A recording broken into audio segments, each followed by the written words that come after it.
Silent Verdict. A Story of Loss, Lies, and Lethal Justice.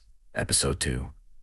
The first thread. The morning after the funeral, Adace woke up at 5 a.m. Not because she couldn't sleep. She had slept perfectly. 7 hours. No dreams. No tears soaking into her pillow in the dark. That was the thing nobody around her understood. Her grief had never felt like grief at all. It felt like a compass.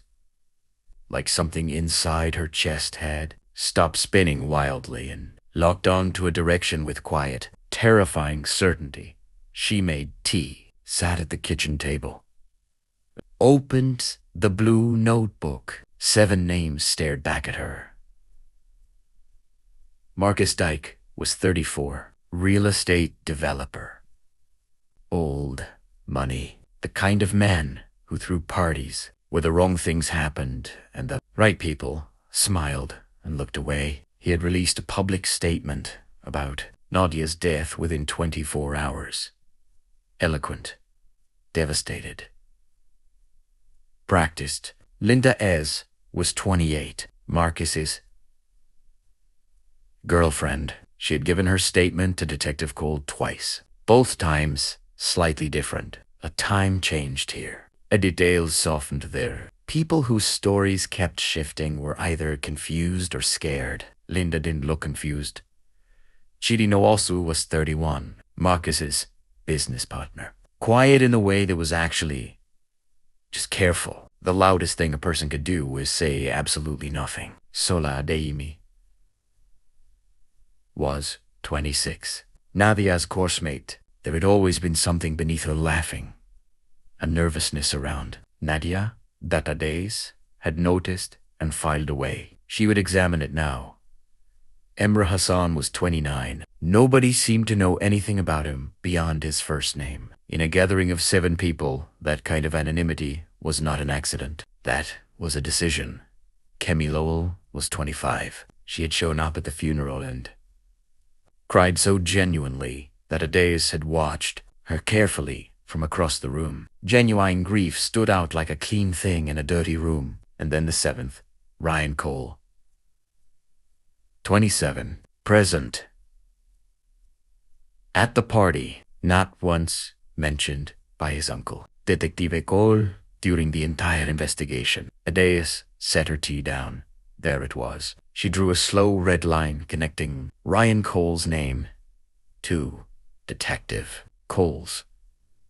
Then she sat back and looked at what she had built. 7 names, red lines, circled entries. It looked like the work of someone unraveling. It was actually the work of someone just getting started. Her first move was not dramatic. She visited Kemi's studio on a Tuesday afternoon, pretending to book a makeup appointment. Kemi recognized her immediately and nearly knocked her workstation sideways standing up. She apologized 3 times before Adace had even sat down. Adace let her talk. This was her greatest skill. Not intelligence, not planning. Simply the ability to be still and let people fill the silence with everything they were trying not to say. By the end of 40 minutes, she had learned 3 things. 1, Nadia had argued with someone at the party. Kemi hadn't seen who. She heard Nadia's voice rise from the kitchen, quite first, then suddenly sharp. 2, Marcus had collected everyone's phones at the door. No pictures, no recordings. House rules. 3, Kemi left at 10 p.m. Uncomfortable, she texted Nadia from the car. Nadia replied immediately. I'm fine. Stop worrying. See you tomorrow. Tomorrow never came. Outside in her car, Adace wrote without rushing. Kemi not involved. Genuine grief possible. Marcus controlled the environment. No phones. Preparation, not preference. Nadia argued with someone between 8 p.m. and 10 p.m. About what? Nadia alive at 10 p.m. Bodhi found at 1 a.m. 3 hours. Unaccounted for. She stared at that last line.